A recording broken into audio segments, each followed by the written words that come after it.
Hi and welcome back to the Yarn Chicken. Today's video is what I spent on my knitting hobby and now YouTube hobby for the month of June.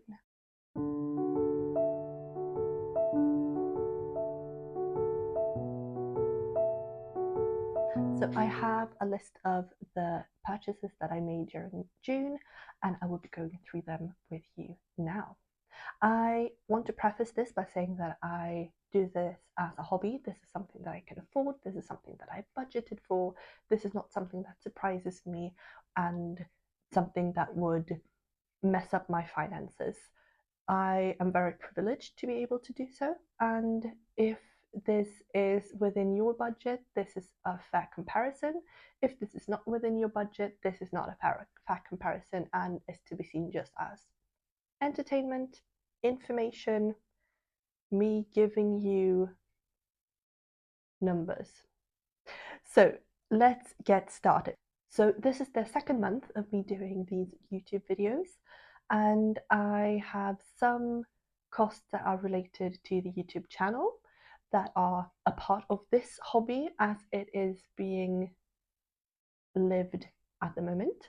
And then I have some costs that are just connected to my knitting hobby that would be the same even if I weren't filming my knitting content for you. So we started off with two purchases, one on the 6th of June, and that is this microphone. It's connected to my phone that is filming with a USB-C, a lightning thingy, and it is wireless and chargeable. And that cost me 28 euros and 40 cents. So I'm converting all of these numbers to euros because Swedish krona is a very small currency and not very easy to just off the top of your head know around where we're talking. So 28 euros and 40 cents for the microphone, and I got that online and that was shipped to me. I was looking around for physical stores that carried them, but honestly the physical stores in my city that carried microphones were like for professionals, and I just wanted adequate sound that can filter out the humming of the refrigerator or the, I don't know, if someone is vacuuming upstairs, I want that to be filtered out. So I don't need anything fancy, I just want something to pick up the sound properly. And with that, the best option for me was to just get it online. And then on the 7th of June, I made an order on one of these websites where you can hire freelancers because I was looking around at copyright-free music and how to use that in my videos, and I realized that these subscriptions are just, it's messy.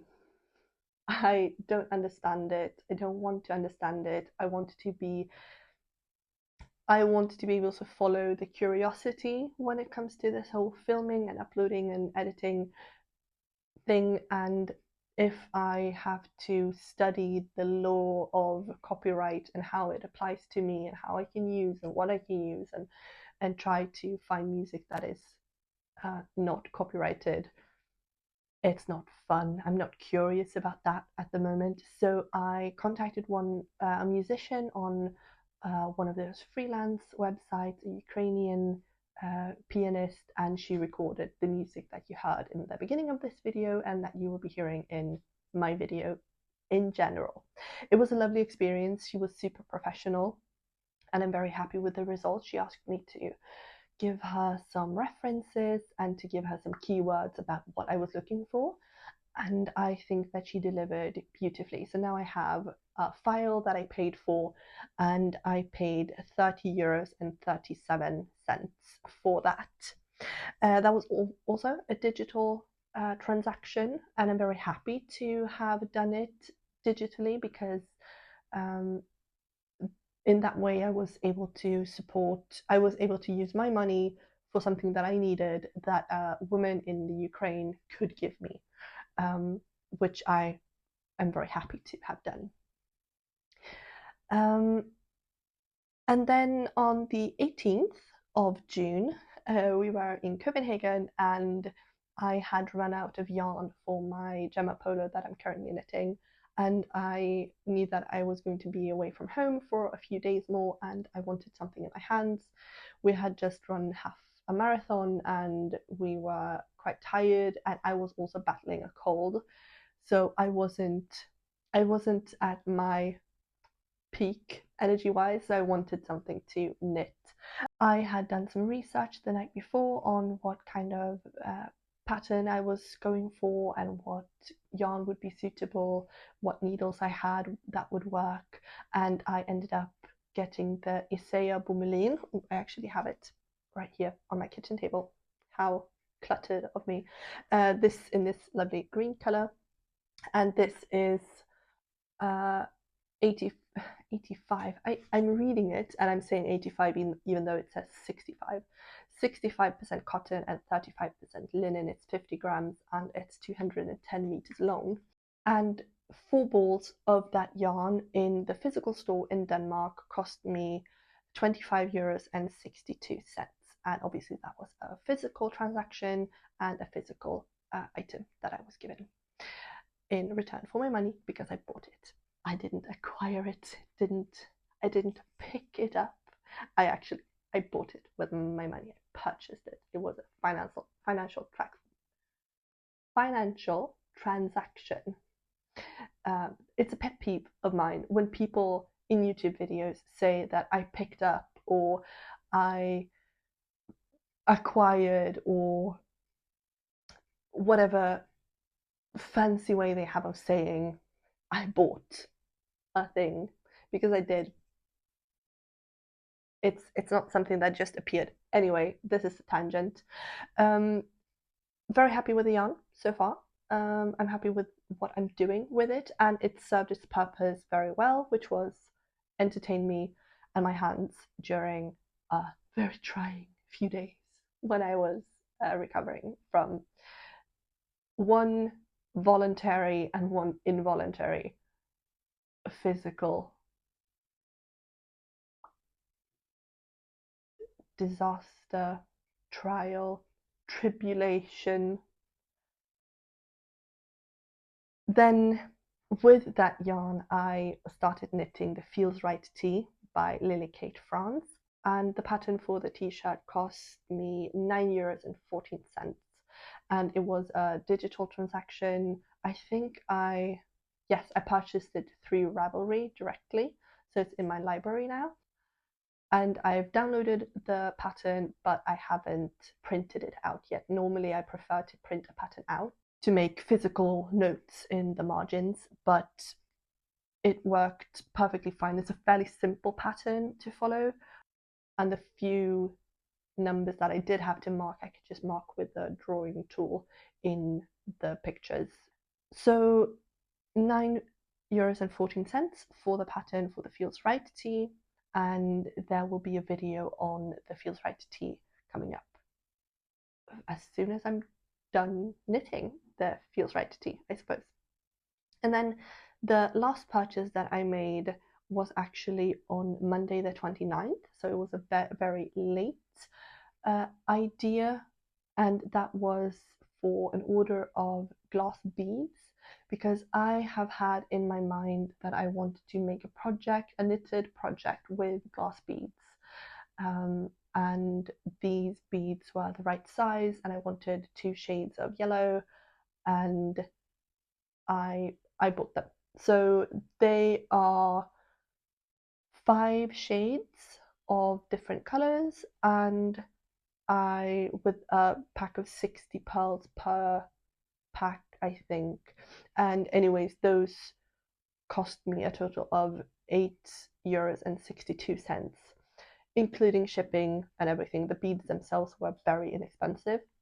I got them from a Swedish website, and they arrived fairly quickly, and I'm very curious to start knitting with them. So it was a digital purchase, but it was a physical object, and the store, the online store that I got them from is registered in Sweden, which is good. And then I have a standing subscription for the editing software that I'm using, and just like last week and just like last month, this month as well, it cost me €9.08. So the grand total of these purchases for this month are €111.95. That is a bit higher than last month. Again, the channel related purchases were more than the actual knitting purchases, but as I'm combining these hobbies, at least for the moment, I want to present them together. And these are numbers that I'm neutral to. This is within the budget, as I said in the beginning of the video. It's not something that causes me distress. I really don't want to promote or glamorize consumption as a hobby, and I'm trying to figure out how to phrase and how to communicate around purchases in a way that is transparent, because I'm very curious. I love watching videos where people go through their budget and what they spend on different things, and the transparency of it, as long as it doesn't come off as, oh, follow this link and look at my Amazon storefront and use my coupon code to save money. Well, you're not saving money, you're actually spending it, and you just spend a little less, and that makes you think that you're getting a good deal. So I'll see if I continue doing these videos. As long as they're interesting for me to make and reflect on, I think I will. But let me know in the comments, are you want to budget for your hobby? How do you budget it? Is it monthly? Is it paycheck to paycheck? In Sweden, we get paid once a month, mandated by law. It's either the 25th, 6th, or 7th, depending on if you work for a private company or regional or the government, so that not all banks are completely run over on the 25th every month. But do you budget for your paycheck, or do you budget for a month or a quarter, or do you budget around events? I'm very curious to hear, because obviously I enjoy this kind of content. I want to thank you so much for watching today, and if you engage with my content even more so, like the video, subscribe to my channel, comment something, or watch another of my videos. That shows the algorithm that my content is interesting and pushes it out to more people. I will see you in the next video. Bye.